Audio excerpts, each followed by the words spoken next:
This is a daily driven Hilux sa adventures, negosyo, at marami pang kargahan. Ngayon, 13 months pa lang ito, tingnan natin ang kanyang kondisyon. On a closer look, nag-accumulate na ito ng mga swirls at mga maliliit na scratches over the months of usage. Ganito ang itsura ng paint ng work truck, pero may babalik natin to sa bagong condition like this one, parang labas sa kasa. Gagamitin natin ang two methods, ang microfiber towel versus machine buffing, at tingnan natin kung ano magiging resulta sa video na to. So ano pa hinihintay natin, ipasok na natin ang Hilux sa garahe and let's get started. Simulan muna natin hugasan ng katawan ng Hilux at i-decontaminate muna natin. Simpleng car wash lang yan, pero ang prep stage ay importante para masigurado natin na walang grime at duming sasama kapag nagpolish na tayo ng mga panels ng sasakyan. Alright, so we're back in the garage. Ito na yung condition ng paint ng ating Hilux. So kapag daylight hindi siya kita, but right now meron siyang studio light, kita natin kung ganda na kasama yung condition niya after 13 months of driving it. So pwede natin simulan ito gamit ang machine polisher, pero wala naman tayong ganito. I understand, hindi naman tayo lahat may gantong machine. So simulan muna natin ito gamit ang humble na microfiber towel. Using this masking tape, i-divide natin itong panels ng Hilux para makita natin yung work area na paggagalawan natin.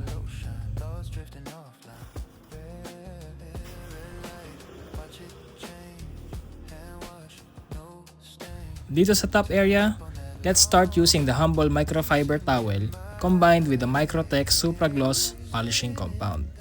Ang gagawin natin guys, circular motion, medyo firm yung pressure, overlapping patterns yung gagawin natin dito sa section na dinivide natin ng masking tape, and we have to make sure that we covered every square inch na itong panel na dinivide natin.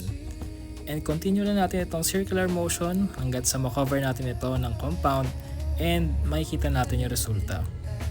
So I won't cut this section para makita natin kung may improvements ba or wala, real time, walang cut at walang daya. Using only yung effort ng kamay natin and syempre konting elbow grease.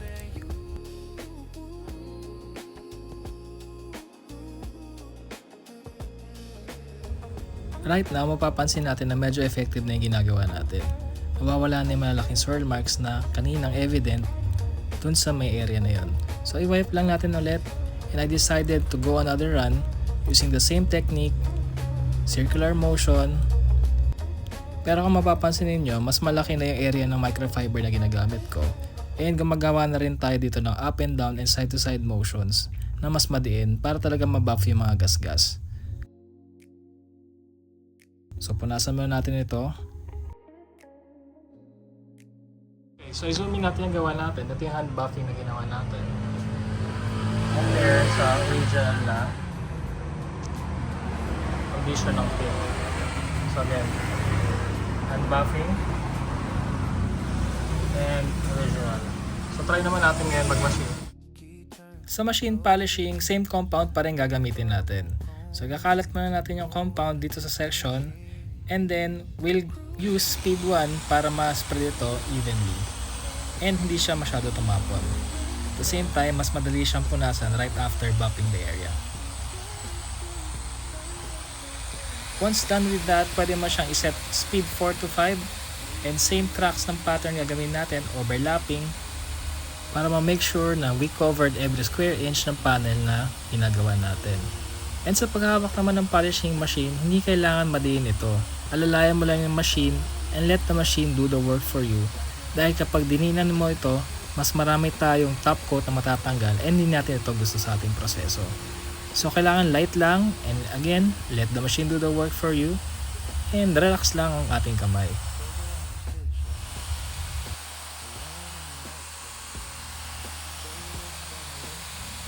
And punasan natin siya gamit ang microfiber towel. Also advisable din nga pala gumamit ng wax right after paint correcting. So isprayan natin siya yung sa hand buffing and sa machine polish na area para ma-seal yung area na ginawa natin.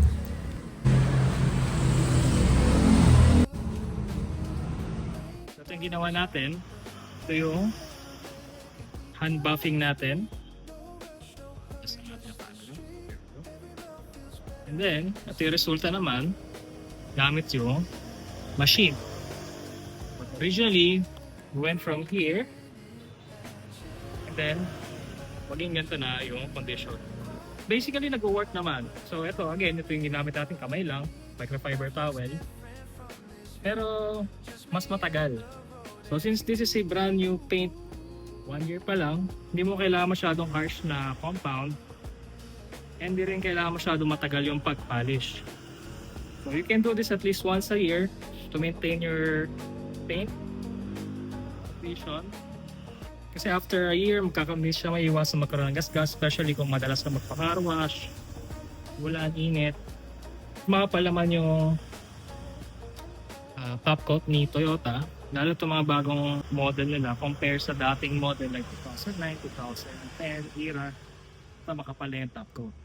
Approximately sa paint correcting na ginawa natin, 2 to 5 microns lang nabawas natin sa 60 microns ng clear coat ng Toyota Hilux.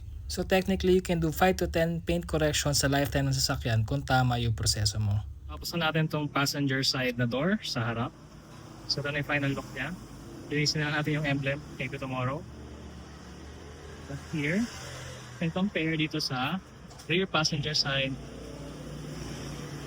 Hindi pa natin nakakorect yung paint dito. So, gagawin ko muna siya sa buong body ng Hilux and then I'll show you kung paano maging itsura niya overall.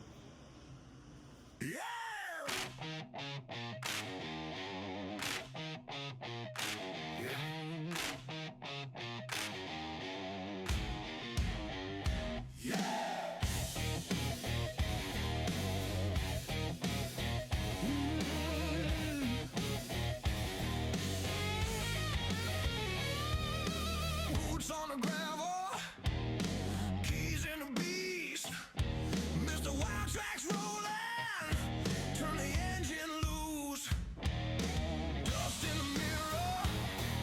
So yun nga, balik labas ka sa condition na naman ng ating Toyota Hilux, and this proves na kaya siyang gawin using microfiber towel. And kung gusto mo mas mabilis ang iyong trabaho, pwede ka rin gumamit ng murang polishing machine, dual action polisher. Hindi mo kailangan gumasa sa malaki sa detailing shop and just DIY. If you like this video, please consider subscribing and see you for more Mr. Wildcraft videos.